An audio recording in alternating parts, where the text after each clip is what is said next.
Mike Farilla on the ones and twos. Come on down. You next on Path Road Records Q&A, baby. Let's go. You're watching Path Row Records with Auntie and Nephew. That's right. That's right. That's right. Hey, how y'all doing? Can y'all hear me? Amazing. How are you? Yes, sir. Blessed. I like to think I manifested this. 222. Had a cousin born today. Congrats. Yesterday, and then seeing y'all. I just happened to get on Instagram, seeing y'all was live. I was like, wow. You know. Well, you manifested it. Manifesting does work. I'm telling you, I manifest my whole life. He said, Manifesting wow. does work. Keep doing it. So I've been following with y'all for a while, and I've been dealing with Wells Fargo, and like even recently, I sent things off to their general counsel and their investor relations, and the people they set me up with, they still denied me, even though I told them everything about what they're doing with the security and all that. But I'm currently going through mediation, and I'm waiting to hear from them. And I was just wondering, the process with mediation, is it different from arbitration in terms of when and how long it can take, and like the negotiation on that? Let's get back to. Okay, so what are you in? Give me a little bit more background. So you're in mediation for what? Well, I've done what you said, because you responded to one of my comments before, as far as rescinding the security interest of the contract with Wells Fargo, and then also I I'm also, I guess, doing it for the credit card too, because I applied for a credit card with them as well, and that they denied me for, and I sent that off to the general counsel as well the same in the same envelope but different letter, and they sent me the mediation form, and so I filled it out, faxed it to them like last week, and they said it's going to be about 7 days before they have a claims representative get back to me, and so that's where I'm at right now. So this is for a credit card that they denied you for. Yes, as well as the rescission of the car contract. That's because that's what I've been dealing with them the longest with, and they denied me, or they didn't respond to past attempts from last year.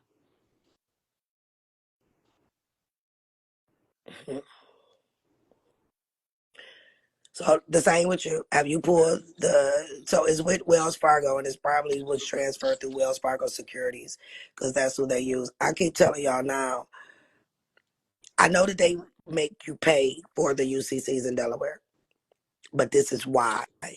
That is the most powerful sheet of paper that you can have, right? I am working to get all of the major companies ones, because none of our names are on it. And then that way I'll have it for the Pabst family. You can use that, especially if you're going to mediation. Now you revoke their security interests, which is good. Now what I need y'all to start doing, since they want to keep playing with us, revoke their power of attorney. Okay. Draw up a form or fill out the proper IRS form and start revoking their power of attorney. Okay. If you revoke their POA, they can't do nothing. So draw or find out how to revoke the power of attorney. Also get the UCC filing showing that that lien is not in between you, and let them know that you are claiming your bona fide purchaser rights. Right? I keep telling y'all this because that is a very powerful way to gain back access to what belongs to you, because you did it with clean hands. And They the one lied to you. Okay. yes. I've never done mediation with them. It was either arbitration. They said within 7 days, but within that 7 days, if you want them to go into your favor, tomorrow I will be drawing up. If you don't do shit but write on a piece of paper, I'm revoking any and all power of attorney given to Wells Fargo, Wells Fargo Securities, and any and all subsidiaries of Wells Fargo. Get it signed and notarized and send that motherfucker to him, okay?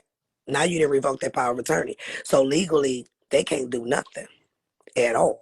Since they want to play with not removing their security interest. Do you see why they don't want to remove your security interest? They did probably made it's for normal car contracts.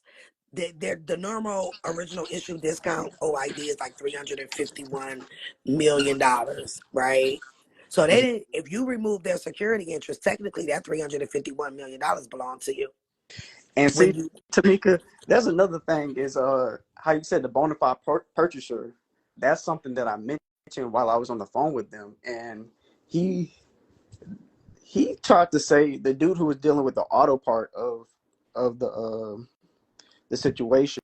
He even said that me using the words recension and stuff like that because I had sent a letter from Cornell Law, a picture from Cornell Law I had printed out in terms of what I was referring to for my recension of the interest and even the down payment and stuff like that and the principal. And he tried to tell me that it was part of a some type of like Hmm. debt cancellation scheme. And as I was asking him like what part of it is a scheme, because these are words from the dictionary and Investopedia and stuff like that. So what is it exactly that you're saying is part of the scheme? And he would not clarify what it was. because he's not, and they're gonna always say that it's a scheme. And I would have That's turned all they around and can say. told. Yeah, I would have turned around and told them, no, what the scheme is your prospectus say that you would sell this on the secondary market, and you have been selling this on the secondary market. What your scheme Exactly. is, yeah, Exactly. what your scheme is that there was already a lien on here that has nothing to do with me. And I went and got this car with clean hands, knowing that there was already a lien that you have between your issuer and the depositor. And I can prove it through your UCC filing that you have filed in your principal state, which is Delaware. That's how you do that. Yes, that's the only thing I didn't mention is the lean and stuff like that. But all that other stuff, I did mention that. See, but if you bring that up, he can't say nothing back to you.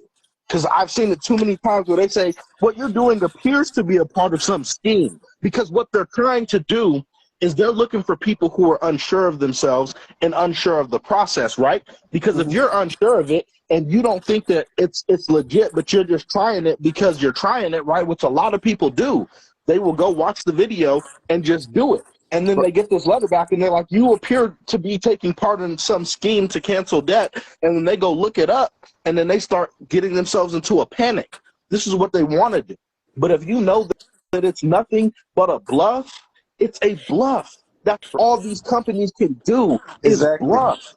Because Exactly. when you finally call them, when you finally take them to court, if you do, they're trying to get it dismissed. They don't want to deal with it. All they can do is run. So you have to back them into a corner. And if you were to say no, well, I know that this car has a previous lien on there, so that's the scheme. He can't say anything to counter that. Is That part. yes, that's exactly why I'm just hoping, And I just want you really to just stop. waiting. And I want you to stop verbally talking to them because that's hearsay. I That's the need other part. do everything in writing when it Okay. comes to them, right? And send Okay. the email, because according to the law now, email is considered as notice. I don't particularly like it unless I have to, but because you're going back and forth with them, you can do it as an email um, as well. Another way to get them now, the credit card you apply for may not be on there, right? Hmm. But that car loan, go pull your tax transcript and read it good. You're going to see their name on there. You're going to see your CUSIP number. You're going to see all of that. Because remember how I told y'all what they do is when you go and apply for something, they turn around